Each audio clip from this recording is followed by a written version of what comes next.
nama saya Om Fung, kakaknya Ibu Susi. Jadi ini ya rekan-rekan media ya. Jadi Pak Ong Fung ini adalah kakak kandungnya Ibu Susi alias Wong Sujia. Ibu Susi ini ada direktur PT KMI, terutama Mini Indonesia yang bergerak di bidang tambang. Jadi di tahun 2008 Pak Ong Fung ini berkenalan mempunyai teman namanya Heri Susianto yang meminta pekerjaan kepada Pak Ong Fung. Saat itu Heri Susianto ini lagi menganggur, tidak ada pekerjaan. Datanglah ke Pak Ong Fung meminta pekerjaan. Nah, dalam saat pertemuan itu, Heri Susianto ini menjanjikan kepada Ong Fung bahwa dia dapat menyiapkan tambang-tambang lahan-lahan tambang di Kalimantan Tengah, dan dia kenal dengan pejabat-pejabat di Kalimantan Tengah. Dan sebagai kompensasinya bahwa Ong Fung beserta keluarganya memodali dia untuk mencari tambang-tambang tersebut. Di dalam perjalanannya, saudara Heri Susianto ini memang tidak ada niat, menstreanya sudah ada. Ada beberapa lahan tambang yang dia dapati yang tidak diberikan kepada saudara Ong Fung. Ada beberapa lahan tambang yang tidak diberikannya. Di tahun 2008, setelah dia melihat bahwa Ong Fung ini tidak mengerti hukum di Indonesia, dia berusaha membujuk Ong Fung untuk mendirikan perusahaan-perusahaan. Perusahaan-perusahaan ini dimodali oleh keluarga Ong Fung, yaitu Bu Susi. Di saat dia mendirikan perusahaan tersebut, seluruh perusahaan itu direkturnya adalah Heri Susianto dan orang-orangnya Heri Susianto. Karena apa? Dia beralasan karena Ong Fung adalah orang warga negara asing. Sedangkan kalau dia ada niat baik, adiknya Ong Fung adalah warga negara Indonesia, Ibu Susi. Kenapa tidak ditarik sebagai salah satu direktur atau pemegang saham di situ, di perusahaan yang didirikan dengan memakai uang keluarga Ong Fung dan Ibu Susi? Di tahun 2008, Heri Susianto juga meminta kepada Ong Fung untuk diangkat menjadi karyawan PT KMI sebagai kepala cabang KMI di Kalimantan Tengah. Nah, setelah diangkat menjadi kepala cabang KMI di Kalimantan Tengah, setiap permintaan itu saudara Heri Susianto ditransfer oleh Bu Susi sebagai kepala cabang untuk operasional perusahaan. Nah, seluruh dana-dana yang ditransfer itu untuk operasional PT KMI di Kalimantan untuk mencari lahan-lahan batubara. Nah, di saat itulah ada beberapa lahan batubara yang digelapkan. Inti penggelapannya apa? Ada 12 kwitansi, selembar kwitansi pelunasan biaya pengurusan pendirian PT, yaitu PT TGM dan TGM dan PT Kasintu. Nah, PT TGM ini yang notabene didirikan pakai uang keluarga Ong Fung, tetapi para pemegang saham dan direksinya adalah orang-orang Heri Susianto dan Heri Susianto sendiri. Permasalahannya adalah saat ini Ibu Susi akibat ketidaktahuannya bahwa PT TGM itu adalah sebenarnya milik PT KMI, kan KMI yang membiayai, mengadakan kerjasama di tahun 2012 dengan membuat MOU. Kenapa timbul kerjasama? Dikarenakan Heri Susianto di saat meminta pertanggungjawaban sebagai karyawan, dia tidak bisa mempertanggungjawabkan. Karena permasalahan kita investasi di training satu karyawan namanya Heri Susianto. Oke Pak, lanjut Pak. Alasan untuk meminta perlindungan hukum Pak? Karena dia pula pakaikan data palsu, sampai yang investor adik saya jadi terdakwa. Keluarga Ong Fung ini ya, melalui PT KMI bekerja sama dengan PT TGM. Kita tidak tahu bahwa itu TGM sebetulnya adalah milik KMI.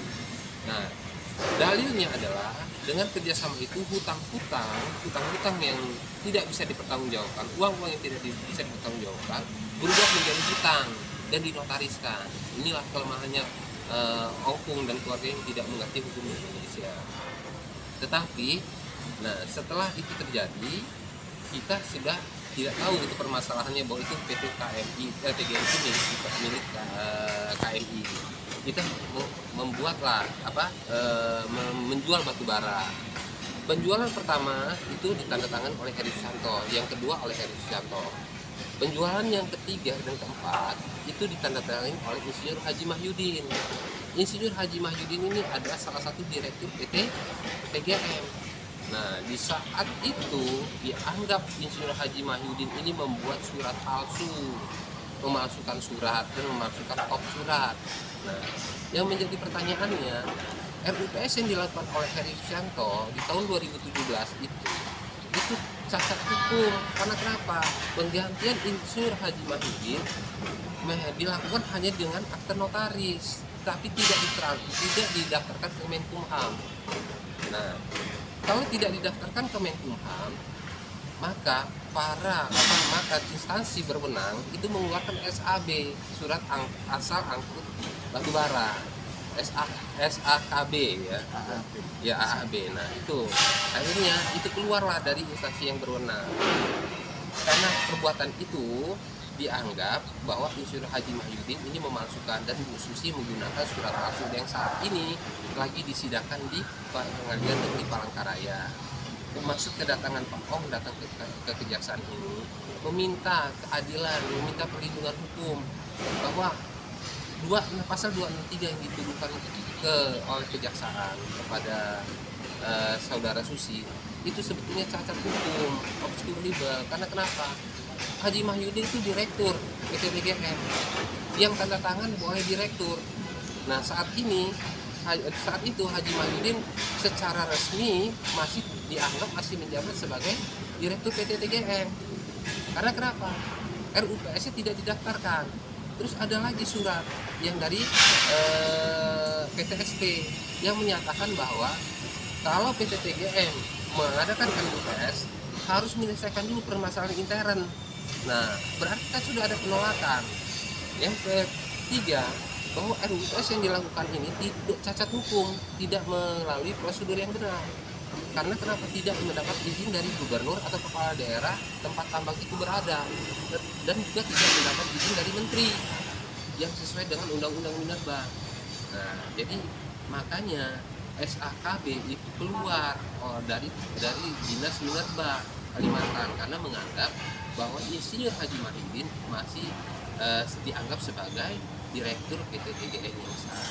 Mengenai masalah kop surat dan stempel palsu, Heri Susanto PT TGM tidak pernah memberitahukan kepada PT KMI yang sebagai pemegang hak eksklusif dalam perjanjian bahwa ada perjanjian kop surat dan stempel. Tidak pernah ada pemberitahuan. Bagaimana yang bisa dipalsukan?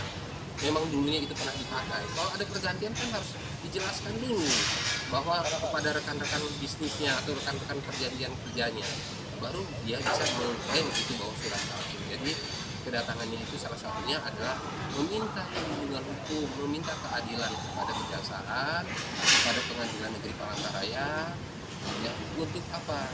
Untuk meneliti kembali tuduhan-tuduhan yang dilimpahkan kepada Bu Susi dan berharap agar Bu Susi dapat dibebaskan.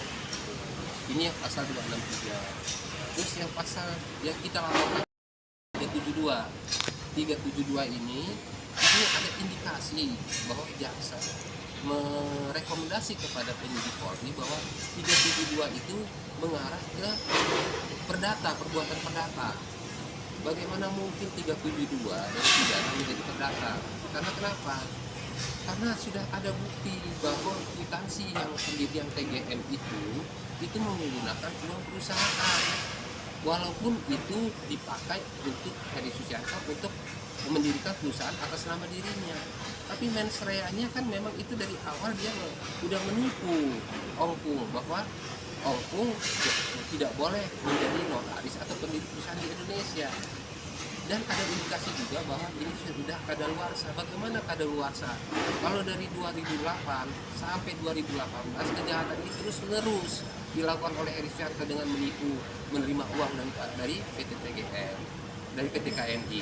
Itu jadi mohon minta keadilan kepada penyidik Polri, kepada penyidik kejaksaan agar kembali meninjau lagi, memberikan rekomendasi yang sebenar-benarnya.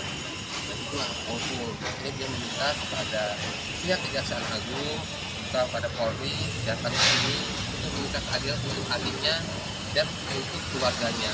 Karena ini investor. Pak Jokowi mengundang mereka datang ke Indonesia untuk investasi di Indonesia.